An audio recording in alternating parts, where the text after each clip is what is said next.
네, 안녕하십니까. 강쌤입니다. 오늘은 제 1차 시험이 한 두 달 정도밖에 안 남았잖아요.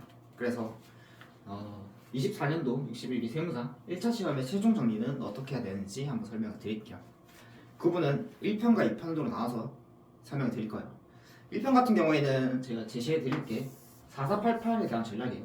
4488을 준비하시고 계신 분들, 또는 지금 공부가 진짜 많이 안 됐다, 지금 연습서를 아예 안 봤다, 근데 1차 시험이라도 합격을 하고 싶다, 그런 분들이 봐주시면 될 것 같고, 2편은 내가 연습서 공부도 어느 정도 했고, 그런데 지금 내가 계속 연습서를 풀어도 되는지, 아니면 객관식을 풀어야 되는지, 객관식은 어떻게 준비를 하는 게 맞는 건지, 시간 압박이 있다든지, 그런 분들을 위해서 2편을 한번 준비하도록 하겠습니다.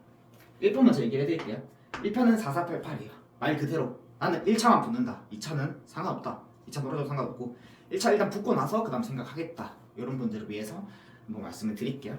제 성적은 2021년도 1차 시험을 봤었고, 그때가 지금 한 10년도 중에 제일 어려웠던 해일 거예요.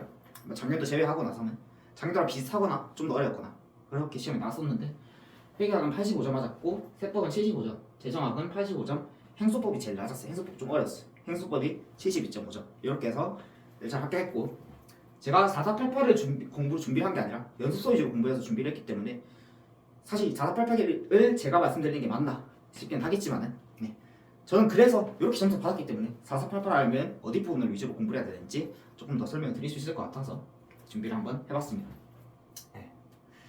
4488 1차 시험 한 번밖에 본 적이 없기 때문에 실력상이 없다, 부족할 수 있다 라고 생각할 수 있겠지만은, 제가 생각하기에 객관식에는 지금 말씀하신 대로 공부를 하시면은 1차 합격에는 크게 지장 없을 거라고 생각을 합니다. 과감하게 좀 말씀드릴게요. 뭐 이 부분 버려라, 이 부분 해라, 이런 식으로 과감하게 말씀드릴 테니까 그렇게 공부를 해주시고, 나중에 떨어지셔도 저 욕하셔도 괜찮습니다. 괜찮아요. 어차피 다른 전략을 했어도 제가 말씀드린 것보다 최선은 아닐 거라고 생각이 됩니다. 문제를 자주 보고 하니까, 기출문제 자주 보고 하니까. 말씀은 한번 들어볼게요. 약간 아날로그 감성으로 칠판으로 한번 얘기를 해드릴게요. 1교시 먼저 볼게요. 1교시, 이거 저희 뭐 보죠? 1교시 시험 시간은 80분. 두 가지 과목을 같이 보죠. 재정학과 세법이죠. 세법 말씀드릴게요. 첫 번째, 재정학은 어떻게 공부를 해야 될까요? 자, 진짜 냉정하게 말씀드릴게요. 제가 1차 시험에 많이 떨어지신 분들도 많이 봤고, 그러니까 꽈락을 나서 회계학 꽈락을 나서 떨어졌거나 평락이 나서 떨어졌거나 이런 분들을 많이 봤는데, 점수를 보면은 여쭤보면은 재정학이나 행소법은 60점은 다 넘어요. 모든 수험생들이 넘어요. 그만큼 여기에 대한 대비는 어느 정도 수월하게 잘 하실 거라고 생각해요.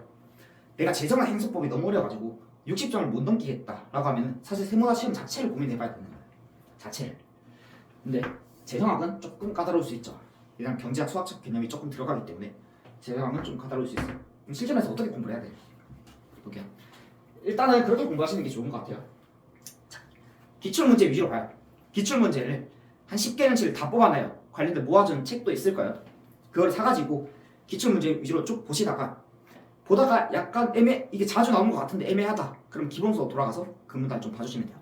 자, 정확하게 기억은 안 나지만 기출 문제 공부해 주시다가 그 기본서를 좀 더 추가해 주는 식으로 공부해 주시면 그걸로 충분할 것 같아요. 교재는 마지막에 정리하는 거 학급 괜찮았던 것 같아요. 행소법이나 재정학이나 하루의 끝장내기 이런 책이 아직도 있으면 그 책 가지고 기출 문제 위주로 반복을 해주시면은, 그리고 말 문제 위주로. 계산 문제는 지금 사실 재정학이 안 돼 있다라고 하면 계산을 맞추기 쉽지 않을 수도 있어요. 근데 다만 말 문제만 대비해도 누구나 60점 이상 맞을 수 있어요. 재정학은 양이 한정적이고 기출이 돌고 도는 경향이 많기 때문에 기출 위주로 문제를 봐주시면 재정학은 정리가 될 거라고 생각이 돼요. 지금 이 영상 봐주시는 분들은 재정학 행소법이 60점이 무섭다, 요거 걱정돼서 보는 게 아니라 회계 세법 자체가 지금 40점 꽈락도 무섭고, 그다음에 50점 맞기도 좀 애매한 것 같다. 그래서 재정학 행소법을 80점을 90점을 이렇게 생각을 하시는 거고, 근데 행소법 재정학은 크게 생각을 안 하실 거라 생각이 돼요. 세법을 얘기해드릴게요. 세법을 이거 어떻게 해야 될까요? 이거 세법. 자, 1차 시험 기준으로 말씀드릴게요. 세법 1차 시험 세법 객관식 문제 있잖아요. 1차 시험 세법 객관식 모든 객관식 그 양이라고 해야 되나요? 객관식 공부량이 다른 모든 세 과목 다 합친 것보다 많아요. 세법이 1차 시험은 이게 제일 많아요. 과목이. 이거 다 대비할 수 있나? 뭐 다 대비 못하죠. 지금 보시는 분들은 공부를 다 되신 분들은 2편을 보고 계셔야 돼요. 지금 굳이 볼 필요 없어요. 2편을 보고 계실 거고 1편을 보시는 분들은 세법에 대한 아직 진도 자체가 이제 막 끝났거나 아니면은 많이 버렸거나 지금 법에서 다 버렸다 이런 분들이 보실 거란 말이에요. 세법을 40점을 넘기 위해서 어떻게 공부할까? 40점. 세법의 양이 제일 많다고 했어요. 제일 많은데 40점 맞고 싶다. 자, 세법별로 나눠서 볼게요. 세법을 세법별로 쪼개볼게요. 일단 우리가 정규 과정에서 있는 것들 부가세, 법인세, 소득세 이게 정규 과정이죠. 이게 한 28문제 정도 나올 거예요. 뒤에 나온 게 국비법 그리고 국세징수법 그 다음에 조세범 처벌법 그 다음 나오는 게 국조법이죠. 세법은 이렇게 문제가 구성이 돼요. 저 공부할 때는 그랬고 계속 앞으로도 그럴 가능성이 높아요. 보통 부가세 몇 문제 나왔어? 8문제. 법인세는 10문제 정도. 소득세도 10문제 정도. 대략적으로 고정이 돼 있어요. 그 다음 국기법 한 5문제, 많이 나오면 5문제 아니면 4문제 정도. 이것도 한 3개에서 4문제 정도. 조세범 처벌법 하나 아니면 2개. 순서 바뀌었는데 뭐 그런 식으로. 국조법은 한 2개 정도 아니면 하나 정도 이렇게 출제가 되죠. 자, 버릴 거 한번 생각해 볼게요. 버릴 거 40점 맞고 싶다. 국조는 무조건 버리세요. 못 봐요. 양이 너무 많아요. 못 보고. 법인세 버리세요. 지금 공부가 안 된 분들이 보시잖아요. 난 2차 시험이 아예 생각이 없고 1차만 붙고 싶다 이런 분들이 보시고 계시니까 법인세 버리세요. 이유는 법인세가 법인세는 제일 중요한 게 뭐죠? 모든 개별적인 세목들을 정리하기 개별적인 부분을 정리하기 전에 단원들 대손순환원 적대비 정리하기 전에 여기는 일단 세무조정 자체가 먼저 구성이 돼야 돼요. 세무조정이 되게 세부적인 것들도 원활하게 되는 순간 이제 법인세가 하나하나씩 익혀 나가는 거거든요. 근데 법인세가 세무조정 하는데 시간이 좀 걸려요. 그걸 공부하고 학습하는데. 그래서 그게 안 됐으면은 말문제도 어렵고 계산 문제는 못 풀어요 어차피. 법인세 자체를 그냥 버리세요. 40점 맞고 싶다. 법인세 버려요. 국조법 버려요. 하나씩 발라드릴게요. 버려요. 이제 40점이면 몇 문제죠 이게? 한 16문제 정도 될 거란 말이에요. 부가세는 다 해야 돼요. 다 하세요. 지역적인 부분 제외하고 다 하세요. 여기가 보통 말문제가 한 6문제, 계산 문제가 한 2문제, 아니 말문제 5문제, 계산 문제 3문제 정도 출제가 될 거예요. 부가세법은 양이 작아요. 양이 1차전 객관식 기준으로 봤을 때 양이 작고 계산 문제도 되게 그냥 가세표준 계산하시고 수학에 나온 경우가 많아요. 겸양사업자의 공통매입세 계산하시고 이런 문제가 나오면은 슬쩍 버려야겠죠. 근데 그게 아니고 일반적인 과세표준이나 뭐 영세를 산정하라 이런 것들은 계산 문제가 간략해요. 그러니까 얘만 단독적으로 따로 공부하실 수가 있어요. 그래서 부가세는 가져가세요. 요 중에서 우리가 공부가 안 된 사람이에요.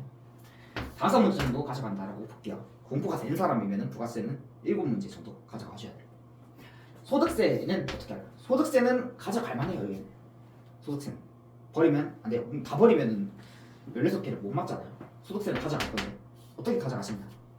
앞에 종합소득 나오잖아요. 뭐 금융소득, 근로소득 이런 것들은 말문제가 단독적으로 공부가 돼요. 단독적으로. 그래서 금융소득, 근로소득이 뭐 정의, 뭐 총급액 계산하시고 이런 것들. 아니, 개별적인 말문제들도 양이 그렇게 많지 않아요. 종합소득에 대한 부분이 양이 많지가 않아요. 그 중에 버린다. 2배사 근연기 뭐 이렇게 있잖아요. 이자 배당소득, 사업소득, 근로소득, 그다음에 기타소득, 연금소득, 퇴직소득, 양도소득. 그 중에 내가 버리고 싶다. 그러면은 양도소득 버려주시고 그 다음에 사업소득 버려주시고 그렇게 보시면 돼요. 양도 사업 빼고는 다 가져갈 만해요. 양 자체가 괜찮아요. 볼만해요. 그 부분 위주로 봐주시면 돼요. 뒤에 그러면 뒤에는 특별세 공제 이런 부분들은 어떻게 가져가야 되냐. 그거는 가져가고 나서 여유가 있을 때 봐주시면 돼요. 일단은 버리는 식으로 종합소득에 대한 부분 중에서 사업소득, 양도소득 제외하고 다 가져간다. 이렇게 봐주시면 돼요. 그럼 여기서 몇 문제 맞을 수 있냐? 4문제 중에서 4문제나 맞을 수 있어요. 4문제는 종합소득 다 했다. 말문제 그래도 양이 많진 않거든요. 그 부분 공부가 됐다고 하면은 4문제 정도는 가져갈 수 있어요. 확보한 게 9문제죠. 국기법 볼게요. 국기법. 국세기본법. 양은 많은데 여기부터 이제 약간 도박성이 있어요. 국기법. 쉽게 나오면은 다 맞출 수 있어요. 양을 보고. 어렵게 나오면은 세포박처럼 나오면은 두세 문제밖에 못 맞춰요. 공부를 해도 두세 문제밖에 못 맞춰요. 여기는 일단 운에 제가 기댈 수밖에 없는 상황이에요. 국기법 자체를 좀 봐주시는데 이거는 공부를 그렇게 봐주세요. 일단 책을 먼저 봐요. 책을 봐요. 책을 보고 강사님들을 한 분만 듣는 게 아니라 이거 다 공개 강의 올라 있거든요. 강사님들 한 두세 분 들어봐요. 두세 분. 그냥 빠른 배속. 쉴 때 그냥 쉴 때 계속 반복해서 들으면은 쉽게 나오면은 4개 정도 맞출 수 있을 거예요. 5개 중에 4개 정도 맞출 수 있을 거예요. 4개 정도. 웃긴 4개를 대비하는 식으로 공부를 해주시면 돼요. 하나 빼고 다 맞출 수 있다. 대신 강의를 좀 여러 개를 보면서 쉴 때 봐주시면서 계속 눈에 발라주고 귀에 익혀주는 연습을 해주시면 돼요. 국세징수법 볼까요? 국세징수법은 조금 난해한 부분들이 있어요. 난해한 부분들이 있기 때문에 여기는 양은 작아요. 양은 작은데 세부적으로 파고들면 난해한 부분들이 있어요. 압류 뭐 이런 세부적으로 지역적인 걸 물어보면 맞출 가능성이 힘들기 때문에 그래도 우린 여기를 봐줘야 돼요. 1차 시험에 40점 맞고 싶다라고 하면 여기도 좀 꼼꼼하게 봐주세요. 공부량이 그래도 많진 않아요. 양이 많지 않고 어려운 거지 양이 많은 건 아니에요. 여기는 봐주시면 돼요. 그래서 여기서 3개 정도 가져간다. 두세 개 정도. 조세범처법은 양이 진짜 작아요. 여기 암기 할만해요. 충분히 할만해요. 공부가 어느 정도 행소법이 된다라고 하면 여기는 할만해요. 조세법. 여기는 강의도 몇 개 안 돼요. 여러 가지 강의 들으면서 암기해야 될 부분이 딱 어느 정도 정해졌단 말이에요. 그 부분 암기해서 하나 나오면은 하나 더 맞추겠다. 이렇게 정해주시면 돼요. 다 합치면 몇 개죠? 9개, 13개, 16개, 17개. 17개 맞출 수 있잖아요. 지금 제가 말씀드린 거. 그 다음에 나머지 다 찍을 거잖아요. 법인세 10개 찍을 거예요. 그 다음에 이거 국조법 2개 찍을 거예요. 그 다음 소득세법 중에서도 한 4개 찍을 거예요. 4개 찍을 거예요. 뒤에 거 다 버렸다고 하면. 그러면 한 16개 찍어요. 16개 뭐 동일한 부분 찍어도 2-3개나 맞겠죠. 그러면은 45에서 50점 사이가 충분히 나올 수 있다고 생각이 돼요. 저는 보통 그렇게 보여요. 전년도 어렵게 나오면 1차 시험은 다음년도 쉽게 나와요. 23년도 세법 어렵게 나왔어요. 24년도는 쉽게 나온다는 걸 가정으로 두고 그렇게 문제를 가져가시면 될 것 같아요. 버릴 부분을 그리고 정리해야 될 부분을 한번 전체적으로 정리해봤고 세법은 양이 가장 많기 때문에 이런 식으로 발라서 공부를 해주시면 될 것 같아요. 최저 점수는 가져간다. 꽈락을 매달 정도로 가져간다. 재정학은 기출문제 반복하면서 어차피 누구나 60점은 다 맞을 수 있단 말이에요. 그럼 조금 더 공부해서 기출 좀 더 가져가서 기본서 좀 더 정독해서 70점, 80점까지 한번 노려보겠다. 계산 문제는 내가 할 수 있는 것, 지금 할 수 있는 것들만 좀 최선을 다하고 나머지는 말문제 기출에 좀 집중을 하겠다. 이렇게 해주시면은 1교시는 조금 그래도 기분 좋게 문제를 보실 수가 있을 거예요. 2교시 정리해줄게. 2교시. 아 여기 막막하죠. 여기 문제 어렵게 나오면은 쉽지 않아요. 2교시 어떻게 정리할까요? 자 우리 목표는 4488이에요. 4488. 1차 합격만 하자. 그게 목표예요. 행소 또는 뭐 민법, 탐법 이런 것들 고르는 거 선택법 회계 이렇게 나오는 게 2교시죠. 1차가 양 기준으로 세법이 가장 많지만은 수험생들이 가장 어려워하는 부분은 회계예요. 회계는 어떻게 과락을 매할까? 세법은 그래도 말문제하고 기타 세법 공부하면은 좀 할 수 있을 것 같은데 회계는 쉽지 않다. 한번 얘기를 해볼게요. 어떻게 준비해야 되는 게 맞는 건지. 자, 행소법 먼저 정리할게요. 행소법은 진짜로 이거는 내가 행소법을 하루에 한 2시간 정도 공부를 했는데 2시간 정도 한 3-4달 공부했는데 이게 60점이 안 나온다. 세무사 시험을 저는 일단은 안 하시는 게 나을 것 같아요. 냉정하게 시험에 빠지면은 늪이에요. 그거를 극복해서 이뤄서 그 성과가 보답할 만큼 그 정도 가치 있는 시험은 아니에요. 그러니까 행소법을 60점 못 맞는 사람이 피나는 노력을 해가지고 세무사를 땄다. 그래도 행복을 보장한다. 그 정도의 시험이라고는 저는 보지는 않아요. 그래서 행소법이 만약 60점 안 되겠다. 시험 안 하시는 게 나을 것 같아요. 행소법은 이게 조가 몇 개 없잖아요. 조가 몇 개 없으니까 조 자체에 대한 외울 부분 다 외워줘요. 그 다음에 책은 어차피 교재 하나면 충분히 정리가 돼요. 기본서 가지고 공부를 하시고 여기도 하루의 끝장내기 보면은 뭐 1000문제인가 문제들이 좀 많아요. 보시면서 책이 없는 것들 중간에 놓치는 부분들 있으면은 암기해 주시고 그 정도로 공부해서 하루에 그래도 한 70점 정도 넘어야 되니까 하루에 한 한두 시간 정도 공부해 주시는 걸로 향수법을 대비해 주시면 될 것 같아요. 여기도 지금 보시는 분들이 이게 걱정된다. 이게 막 거기서 죽겠다. 60점 못 맞겠다. 이래서 들어오신 분들은 없을 거예요. 해결해 볼게요. 약간 깝하죠. 이게 거의 다 계산 문제예요. 거의 다 계산 문제. 내 목표는 40점 이상이에요. 그러면 어떻게 대비해야 될까요? 이렇게 대비해 주시는 분들이 있어요. 아, 그럼 계산 문제 어려우니까 말 문제를 대비해가지고 회계를 극복하겠다. 40점을 맞겠다. 말 문제 나와봤자 5문제예요. 많이 나오면은 6문제 정도예요. 맞출 수 있냐? 이거 대비한다고 맞출 수 있냐? 못 맞춰요. 못 맞춰요. 말 문제 대비한다는 생각은 지금 당장 버리시는 게 나을 것 같아요. 저는 공부가 된 사람들, 연습서를 공부하시는 분들에게도 말 문제는 하지 말라고요. 지금 85점 맞았잖아요. 계산 문제 거의 다 맞았거든요. 저조차도 말 문제 3문제 틀렸어요. 요거는 사실 솔직하게 말하면은 강사님들 있잖아요. 현업에서 강의하는 강사님들도 말 문제 그냥 맞춰보라고 하면은 말 문제 어렵게 나오면은 그분들도 못 맞춰요. 기준서 자체를 그냥 지역해서 문제를 출제하기 때문에 기준서가 내용이 많잖아요. 그 중에서 다음부터 틀린 것을 고르시고 근데 뭐 생뚱맞은 거 내놨다 대비를 못해요. 어차피 말 문제는 그냥 발라주시는 정도로 개념체계라든지 뭐 수익이라든지 이런 부분들은 문제 풀기 위해서 필요한 부분이지만 일반적인 말 문제는 대비를 하지 말고 시간 아까워요. 시간 아까워요. 말 문제는 안 해도 돼요. 그러면 40점 어떻게 하면 16개 어떻게 맞을까요? 생각을 해볼게요.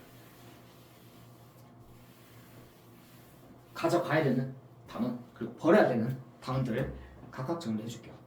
가져가야 되는 단원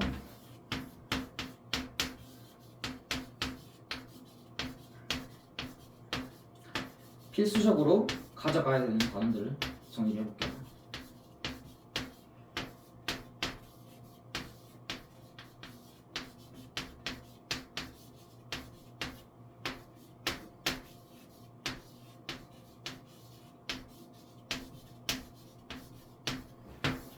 이렇게 4개 버겁다 3개만 가져가도 돼요. 요거는 가져가 주시면 돼요. 여기서 문제가 출제가 굉장히 많이 돼요. 거의 15문제, 많이 나오면 15문제, 적게 나와도 여기서 10문제 나와요. 유형자산, 재고자산, 금융부채, 금융자산 여기서 많이 나오면 15개, 적게 나와도 10문제 나와요. 그 중에서 60%만 제대로 풀어서 맞췄다. 여기서 60% 제대로 풀어서 맞췄다. 9문제죠. 여기서 6문제죠. 여기를 대비하는 식으로 공부를 해주셔야 돼요. 그러면 많이 나오니까 양이 많지 않나? 수익처럼 양이 많지 않나? 그건 아니에요. 유형자산 문제 유형이 되게 정해져 있어요. 재평가 구하시고 분산 구하시고 그다음에 보조금 나오고 뭐 처분했을 때 손익 구하시고 기출문제 보시면은 전부 다 반복된단 말이에요. 그게 벗어나는 문제가 나왔다. 그럼 틀리면 되죠. 다 맞으라고 안 했어요. 15문제 틀리면 돼요. 유형자산은 양이 여기 중에서 제일 많은데 그래도 공부하시는데 크게 지장이 없을 거예요. 유형자산 좀 깊게 봐주세요. 2차 버리는 기준으로 지금 설명드린 거예요. 깊게 봐주시고 재고자산은 어떻게 볼까요? 재고자산도 문제가 반복돼요. 매출원가 구하시오. 뭐 금액이 다 비슷해요. 뭐 매출원가 구하시고 평가손실 구하시고 다 비슷해요. 기말 재고자산 금액 구하시고 어찌 물어보는 게 다 한정적이에요. 양이 많냐? 얘도 작아요. 충분히 대비하실 만해요. 객관식 문제 교재를 사서 이 문제가 몇 개 되는지 안 봐요. 60, 70문제잖아요. 문제가 반복된다 했어요. 거기만 대비를 잘 해주시면 시험에 실전에 나와도 60%는 맞출 수 있다고 봐요. 저는 기계적으로 푸는 거 그냥 단순 외워서 공부를 하실 때라도 60% 정도는 맞출 수가 있을 거예요. 그다음에 금융부채, 금융자산 요즘 자주 나와요. 옛날에는 여기서 다 나왔는데 요즘은 금융부채, 금융자산 쪽에 좀 많이 뿌려주는 추세예요. 여기도 문제 유형이 한정적이에요. 얘네 게 다 똑같아요. 사채, 뭐 기준 발행, 기준 상환, 금융자산, 기준 처분, 이자 수익, 손상차손 이런 것도 물어보는 거 다 뻔하단 말이에요. 유의잘 구하시고 항상 뻔하기 때문에 여기도 교재는 크게 상관이 없어요. 지금 내가 듣는 교재 강사 위주 이 4단원은 꼭 가져가시는 게 좋아요. 여기가 제일 많이 나와요. 제일 많이. 유형자산, 재고자산, 금융부채, 금융자산은 가져가겠다. 그래야 40점 맞을 수 있다 라고 생각해 주시면 돼요. 이제 좀 버려야 되는 단원들을 버려야 돼요. 내가 지금 40점을 맞으려고 지금 여기 지금 보고 계시잖아요. 40점 맞는 기준으로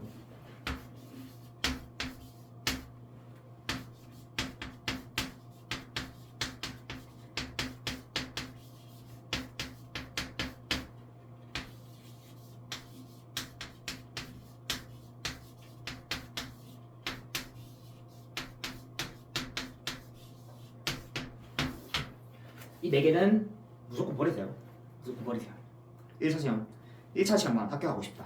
무조건 버려야 돼요. 여기는 못 봐요. 자, 얘기를 해드릴게요. 리스 잘 푸는 사람도 시간이 많이 걸리면 출제가 돼요. 재평가 문제 나오면은 잘 푸는 사람도 2, 3분 넘게 걸려요. 이거는 공부하면은 풀 수 있다고 생각하고 시간을 잡아먹어요. 오히려 리스 안 해주시는 게 나아요. 안 해주시는 게. 지금 판명 리스나 판매 리스 이런 것들은 설명드릴 수 있겠지만은 그 시간에 금융자산 금융부채를 좀 더 세부적으로 봐주시는 게 좀 더 효율적이라고 생각이 됩니다. 법인세를 버렸는데 법인세를 어떻게 해요?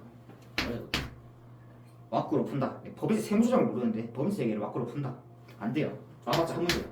나봤자 두 문제야. 버려도 충분해. 나봤자 두 문제, 나봤자 한 문제. 뭐 많이 나오면 두 문제 정도.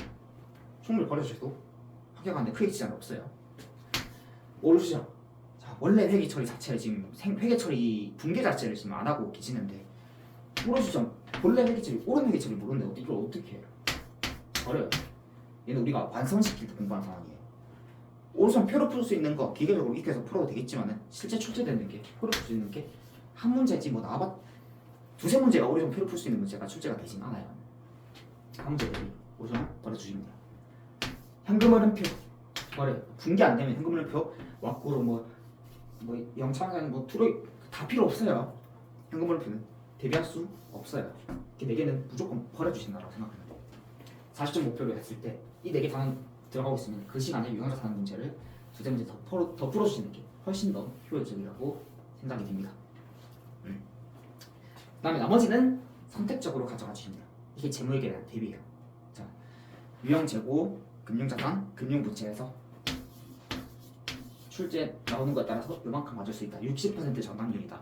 충분히 하실 수 있어요. 충분히 맞으시고 나머지 문제 다 찍거나 아니면 그 4개 버리는 단어 말고 조금 더 가져가서 뭐 수익 조금 더 해보고 싶다. 수익 가져가고 아니면 나는 2차 시험 그래도 건들고 싶어서 이 부분 좀 더 대비를 하고 싶다. 주당이익 한번 해보고 싶다.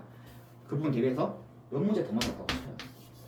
2문제, 3문제 정도. 나머지 다 찍으면은 2문제 정도 맞을 수 있겠죠.